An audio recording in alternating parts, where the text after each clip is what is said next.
से बाहर निकल गया मैं आपके लिए ज़्यादा ख़तरनाक हूँ। अभी तक तो मैं चुप करके या ऑफिस में बैठा होता हूँ और तमाशे देख रहा होता हूँ। मैं अगर सड़कों पे निकला है ना तो आपके लिए छुपने की जगह नहीं होगी। शहबाज शरीफ ऑपोजिशन लीडर है जनाब, आप इसे मिलते नहीं है, हाथ नहीं मिलाते। मैं इसको ऑपोजिशन लीडर नहीं समझता, मैं इसको कौम का मुजरिम समझता हूँ। 1.5-2 घंटे की तकरीरें करता है और तकरीर नहीं होती, ज्यादातर जॉब एप्लीकेशन होता है, लेकिन 1.5 घंटा लेता है वहाँ। खबरदार, वजीर आजम हाउस से निकलकर ज्यादा खतरनाक हो जाऊंगा, आपको छुपने की जगह नहीं मिलेगी। वजीर आजम इमरान खान की मुखालिफिन को वार्निंग। आवाम की फोन कॉल्स पर जवाब में कहा कि हुकूमत यही नहीं आइंदा भी मुद्दत पूरी करेगी। दुआ है कि नवाज शरीफ पाकिस्तान आए, लेकिन ये आएंगे नहीं। शहबाज शरीफ कौमी मुजरिम हैं, पार्लियामेंट में 3 घंटे की तकरीर करते हैं लेकिन चोरी का हिसाब नहीं देते। सियासत में आया ही इनके खिलाफ था, वरना मेरे पास सब था, मुझे क्या पड़ी थी कि घटिया लोगों की बातें सुनता।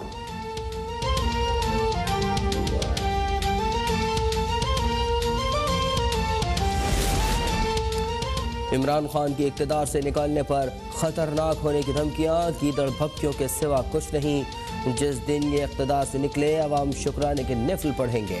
नायब सदर नून लीग मरियम नवाज का रद्द अमल, कहा ना आप नवाज शरीफ हैं जिसके पीछे अवाम खड़े थे और ना ही बेचारे और मजलूम, आप साजिशी हैं और मकाफात अमल का शिकार हुए।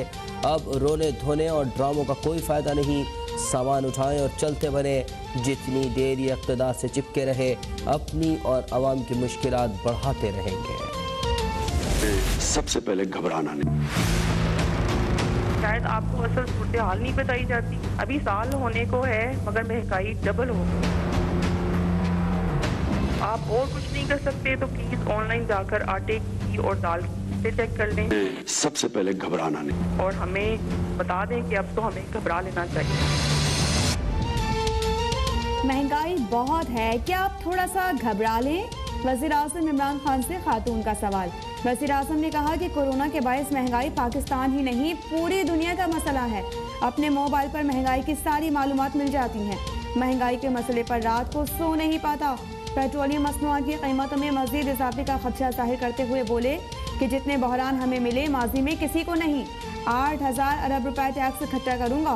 मेरी सारी जिद्दोजहद का मकसद मुल्क को मिसाली फलाही रियासत बनाना है।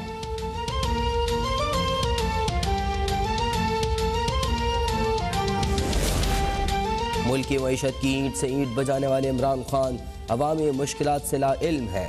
यही बता दें कि 2 साल में इनका टैक्स 1.25 लाख से 1 करोड़ तक कैसे चला गया। लीगी रहनुमा एहसान इकबाल का सवाल, कहा हुकूमत मार्च से जाए या अदम एतमाद से, इसका जाना अब ठहर चुका। मरियम औरंगजेब बोली कि इमरान खान की तकरीर नौकरी में तौसी की दरख्वास्त थी। 4 साल में कुछ किया होता तो नवाज शरीफ शहबाज शरीफ को याद न करना पड़ता। इमरान साहब ये घबराने का नहीं, घर जाने का वक्त है। पीपल्स पार्टी का किसानों से इजहार यकजहती के लिए आज मुल्क की ट्रैक्टर ट्रॉली मार्च होगा। बिलावल भुट्टो हैदराबाद से मार्च की क़यादत करेंगे। शाजिया मरी कहती हैं कि किसान मार्च हुकूमत को घर भेजने की तहरीक का आगाज़ है। इमरान खान इक़्तिदार से बाहर आए, इनके आगे पीछे कोई नहीं होगा। राजा परवेज़ अशरफ ने दावा किया है कि हुकूमत के अपने अरकान भी इन हाउस तब्दीली चाहते हैं। कुछ लोग हमारे साथ भी राबिते में हैं।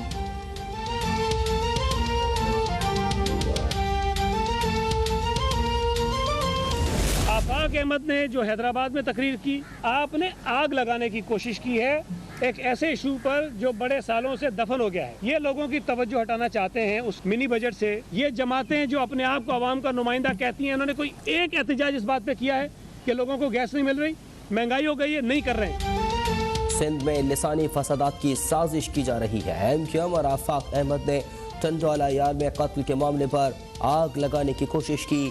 वज़ीर इत्तलात सिंध सईद गनी की गुफ्तगू, कहा टंडवाला यार में कत्ल के पीछे कोई सियासी अज़ाइम नहीं, फरीक़ैन के दरमियान पुराना झगड़ा है। पुलिस ने कातिल को गिरफ्तार कर लिया।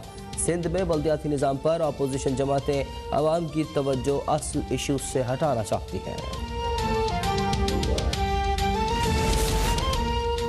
सिंध के तमाम शहर खंडरात में तब्दील हो चुके हैं। अब सिंध कार्ड नहीं चलेगा। अमीर जमात इस्लामी सिराजुल हक का कराची में बल्दियाती कानून के खिलाफ धरने से खिताब, कहा कि मुल्क में बेअमनी और फाका कशी है। कराची में बेअमनी है, कोई शहर महफूज नहीं। हमारा एजेंडा बल्दियाती कानून की हद तक नहीं, हम शरीयत के निफाज के लिए आवाम की हिमायत चाहते हैं, जिसके तहत सबको हुकूक मिलेंगे।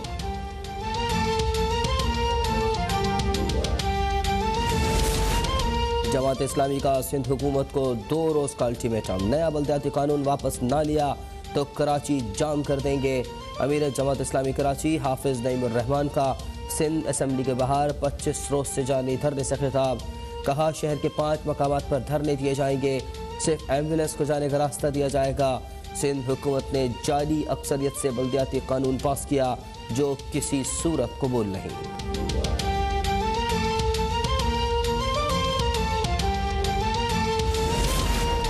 बल्दियाती कानून बेहतर करना चाहते हैं। पीपल्स पार्टी तफरीक और लसानियत की सियासत पर यकीन नहीं रखती। सूबाई वजीर नासिर हुसैन शाह की मुस्तफ़ा कमाल से मुलाकात के बाद गुफ्तगू। मुस्तफ़ा कमाल का कहना था कि PSP ने बल्दियाती कानून पर अपने तहफ़्फ़ुज़ात से आगाह कर दिया। चाहते हैं कि 2001 का बल्दियाती कानून वापस लाया जाए। आज लसानियत पर जमा होने की वजूहात 40 साल कबल जमा होने की वजूहात से ज़्यादा हैं।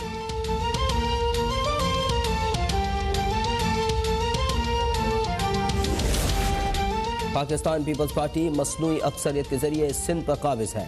सिंध सेक्रेटेरिएट की तलाशी और इनके जाली डोमिसाइल चेक करने का वक्त आ गया।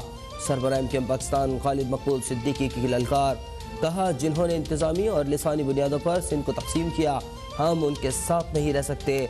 जनाब वज़ीर आज़म, हमको आपकी हिमायत नहीं, आपको हमारी हिमायत की ज़रूरत है।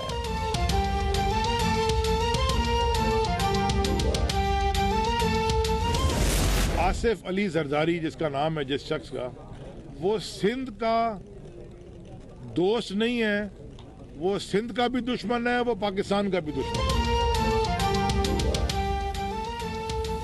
वफाकी वज़ीर अली ज़ैदी ने साबिक़ सदर आसिफ अली जरदारी को अवाम का दुश्मन करार दे दिया। कहा कि आसिफ जरदारी ने माफिया के गॉडफादर की तरह अपने मुंशी को सिंध का वज़ीर आला बना रखा है, जिसने पूरे सिंध को तबाह कर दिया। गारंटी देते हैं कि 2023 के इंतखाबात में सिंध से जरदारी माफिया का खात्मा कर देंगे। पीपल्स पार्टी ने सिंध में 14 साल में कुछ नहीं किया। ये बताएं कि 12,000 अरब रुपए के फंड्स कहाँ खर्च किए।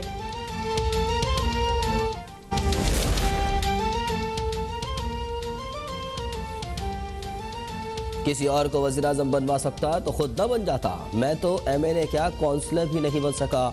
गवर्नर पंजाब चौधरी सरवर का लाहौर में तकरीब से खिताब।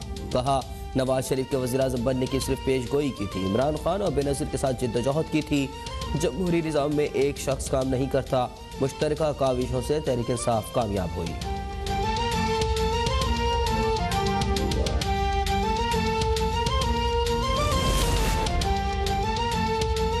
में कोरोना की शिद्दत बरकरार, मुस्बत केसेस की शरह 13% तक पहुंच गई। 8 शहरों में शरह 10% से ऊपर। कराची में मुस्बत केसेस की शरह 42% से ज्यादा। मुल्क में 24 घंटों में मजीद 20 अफराद जाँ बहक। 7,586 नए केसेस की तस्दीक। इस्लामाबाद में मजीद 10 तालीमी इदारे सील करने का फैसला। मसाजिद में बगैर वैक्सीनेशन शहरियों के दाखिले पर पाबंदी आयद।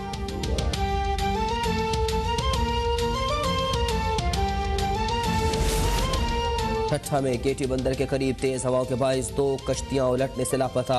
माही गिरोह की तलाश दूसरे रोज भी जारी रही। नेवी की 5 लांचें माही गिरोह की तलाश में मसरूफ। अब तक 12 माही गिरोह को बचा लिया गया, जबकि रेस्क्यू एहलकारों ने 2 लाशें निकाली, जिन्हें वरासा के हवाले कर दिया गया।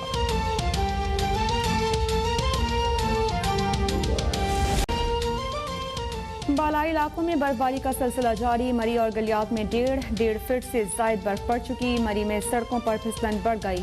बगैर ड्राइविंग लाइसेंस और अनफिट गाड़ियों को वापस भेज दिया गया। आज़ाद कश्मीर के बालाई इलाकों में बर्फबारी के बायस कई सड़कें बंद। बलोचिस्तान में बारिश और बर्फबारी के बाद शदीद सर्दी। ज़ियारत में सबसे कम दर्जे हरारत -9 डिग्री सेंटीग्रेड रिकॉर्ड।